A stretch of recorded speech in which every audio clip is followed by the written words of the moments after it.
Ashapura group દ્વારા ward number 3 તેમજ અન્ય સ્લમ વિસ્તારોમાં વિનામૂલ્યે નોટબુક વિતરણ કાર્યક્રમ યોજાયો।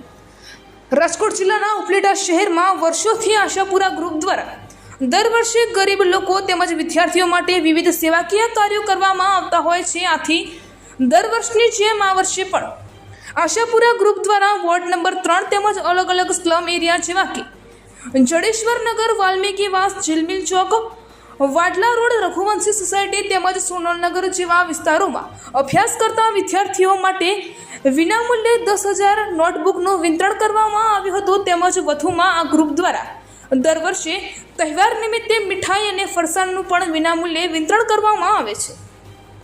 જાડેજા ચંદ્રકાંતસિંહ, વાઇસ ચેરમેન નગર પ્રાથમિક શિક્ષણ સમિતિ ઉપલેટા, આશાપુરા ગ્રુપ તરફથી દર વર્ષની જેમ આ વર્ષે પણ 10,000 બુકોનું વિતરણ કરવામાં આવેલું, જેમાં વોર્ડ નંબર 3ના જડેશ્વર નગર, વાલ્મીકી વાસ, ઝીલમિલ ચોક, વાડલા રોડ, રઘુવંશી સોસાયટી, સોનલનગર જેવા વિસ્તારોમાં વિદ્યાર્થીઓને નોટબુકનું વિતરણ કરવામાં આવેલું, જેમાં વિદ્યાર્થીઓએ બહોળી સંખ્યામાં લાભ લીધો અને આશાપુરા ગ્રુપ તરફથી દર વર્ષે તહેવાર નિમિત્તે મીઠાઈ ફરસાણનું વિનામૂલ્યે વિતરણ કરવામાં આવે છે। તેમજ મેડિકલ સહાય પણ વોર્ડ નંબર 3માં દર વર્ષે આપવામાં આવે છે।